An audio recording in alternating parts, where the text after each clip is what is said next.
Hi, I'm Cheryl and welcome to the Sewing Room channel. I'm going to demonstrate how to make my favorite quick pot holders. These are great beginner projects, a great way to start learning how to sew. So I'm going to show you 5 different patterns that'll just take you a few minutes to make. So let's get started. This one here is probably the easiest to do. I had leftover jelly roll strips. They're 2.5-inch wide strips, and I cut them 8 inches long this way. Then stitch them together, bring front sides together, and stitch a 1/4-inch seam. So you do that on all of them. And then I usually just press all the seams going in one direction. So an easy way to do that is just at your ironing board, keep the pot holder lifted and push against the seam with your iron, and that just quickly gets them all going in one direction. This is really one of my favorites, and that's called a 4-patch design. So 4-patch means you have 4 squares. I've cut mine 4.5 inches, and for this to look correctly, you need to have a light and a dark fabric. Then stitch them together, a light and a dark fabric together, 1/4-inch seam. And you need to have the seam on the back press going towards the darkest fabric. So now you want to take them and then flip one row so that it's going like this. So when this is done, it actually has the roosters. Here we go. So there you go. So there you can see your 4-patch. Now bring those 2 rows front sides together, and you want to make sure that those seams are going in the opposite direction. So then bring those seams together, make sure you place a pin there to hold it, and then stitch 1/4-inch seam along there. And when you're done, you have this really cute little design. For this particular pot holder, you'll need 1 square that's 5.5 inches square. You'll need another piece that is 3.5 by 5.5, and one more piece that is 3.5 by 8.5.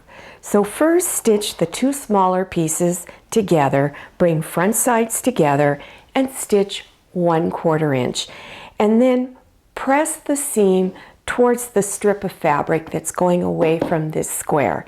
Then take this rectangle piece, bring it on top, and stitch 1/4-inch seam. And again, press this seam towards this outside strip. This is a great pot holder to use for getting rid of those little tiny pieces of fabric that you may have.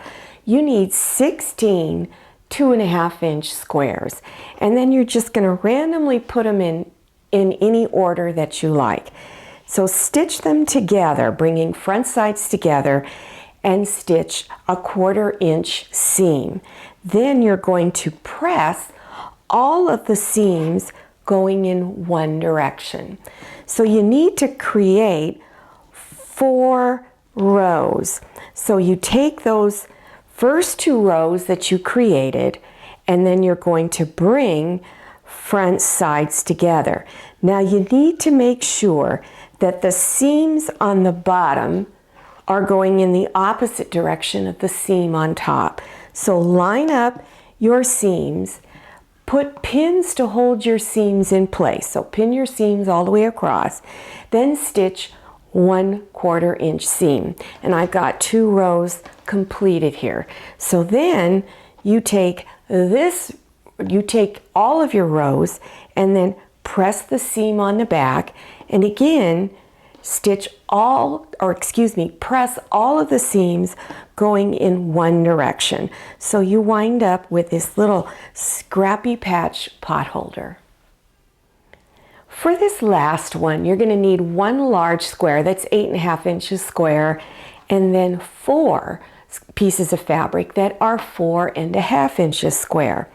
On your 4.5-inch squares, turn it over to the back, and on the back side, place a ruler so that you can draw a straight line going from corner to corner. And you do that on all of your 4.5-inch squares. Then you take 2 of them and place them on opposite corners of each other. Pin it down, and then you're going to stitch real close to that drawn line, but not on top of the line, and stitch on this side of the line on this one, and then stitch on this side of the line on this other square. And you just do a straight stitch all the way across. Then after you've done that, you take a ruler and you're going to trim the corners off a little bit to where you have just 1/4 of an inch seam. So I'm placing a 1/4 inch line on my ruler on the stitch line, and then I'm going to just trim it off. Then go over to the other corner and then trim this one off to just 1/4 of an inch seam. Then after you've done that, fold these over and then press the seam going towards the little half triangles. Take your last 2 4.5-inch squares and place them on opposite corners. So just push them up into the corner. You're lining them up on the edge right here, and they will overlap your other pieces that you've already stitched on. So you put this like this, and then you do the same thing that you did with the other ones. Stitch on this side of the line, very, very close to the line. Then trim your corners off and then press your seams. And when you've got everything stitched and pressed, this is what it should look like. So this is the front, and then this is what it looks like on the back. If you want the pot holders to hang on the wall, then you need to cut a piece of fabric that's 2 inches wide by 5 inches long. And then at your ironing board, you're going to press this. So first take the fabric and fold it in half and press it all the way down. Then unfold it, bring the sides in towards that folded line and press. Fold it in half again and then press, and then stitch close to the edge all along there. Take 2 layers of cotton batting, or if you prefer, 1 layer of Insulbrite, which is a synthetic fabric that helps to block the heat, and 1 layer of cotton batting. And my squares of cotton batting are 8.5 inches. Then I'm going to take my fabric for the back of the pot holder, which is also an 8.5-inch square, and place that with the pretty side facing up. Then take your loop, and you can place it either in the middle on one side or up in the corner. If you want it in the corner, I would place one end of the loop on one edge and the other end of the loop on the other edge, so that your corners are not too bulky when you stitch. But I'm going to place mine in the center right there. So I'm sort of guessing where the center is. And go ahead and use pins to put it in place.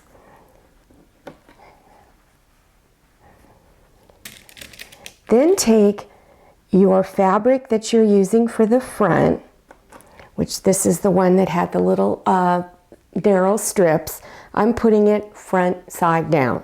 So place it on there and line up all of your edges. Make sure everything's even. Then place pins around all 4 sides. And continue pinning around all of your edges. Then on one edge, you want to indicate where you're going to leave an opening so you can turn it front side out. So let me get this lined up a little more.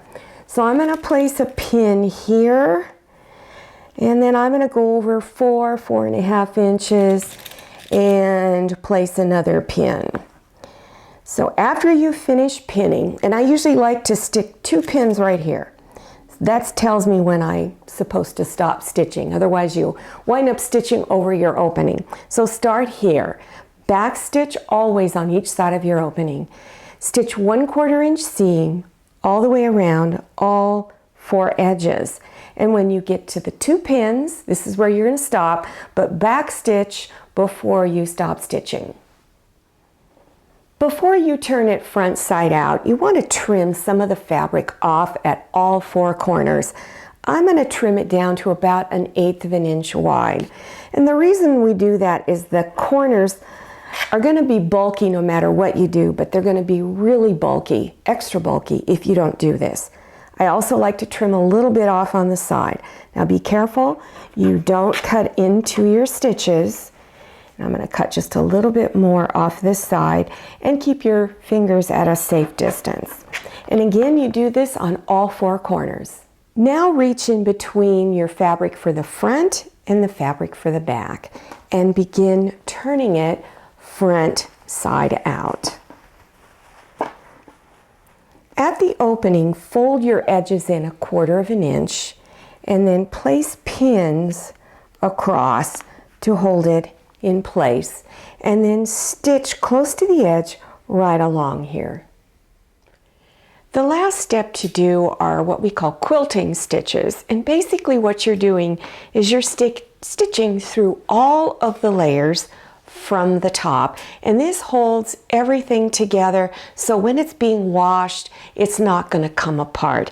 So the easiest one to do is just stitching in your seam. So on this one I just stitched right in the seam. It's called stitch in the ditch, and down this one and then this one.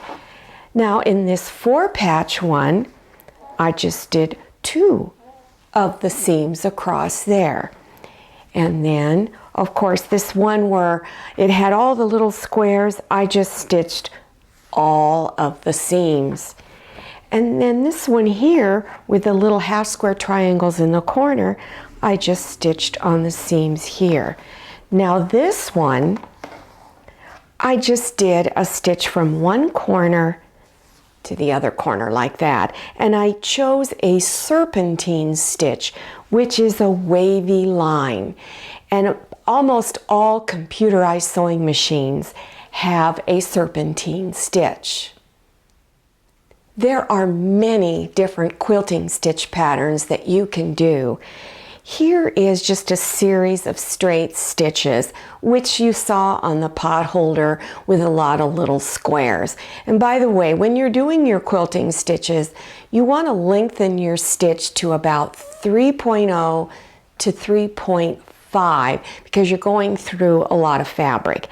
Here's one where you stitch on a diagonal, so you go from corner to corner and move over every inch or 2 and stitch lines. And here is that serpentine stitch on the corner, on a diagonal. And then here it is, just going straight up and down.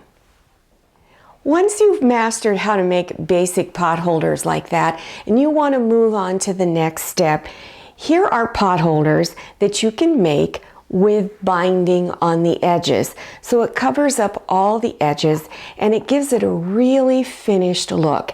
And you can put binding on so that you have a loop in the corner and of course on the center on one edge. So if you are interested in learning how to do pot holders with binding and pot holders with appliques on it like this little Easter bunny, then check below your YouTube screen for the video links. I hope you learned something new today. If you're interested in more beginner projects, check below your YouTube screen for the video links. Thank you so much for watching and happy sewing! I hope you enjoyed this video. If you did, please click on the thumbs up button and don't forget to click on share to share this video with your friends. If you haven't subscribed yet, click on that red subscribe button down there in the lower right-hand corner of your screen. Click on the bell so you can receive notifications about my latest videos. I'm Cheryl, and this is Scotty, and this is Manny. See you next time, and happy sewing!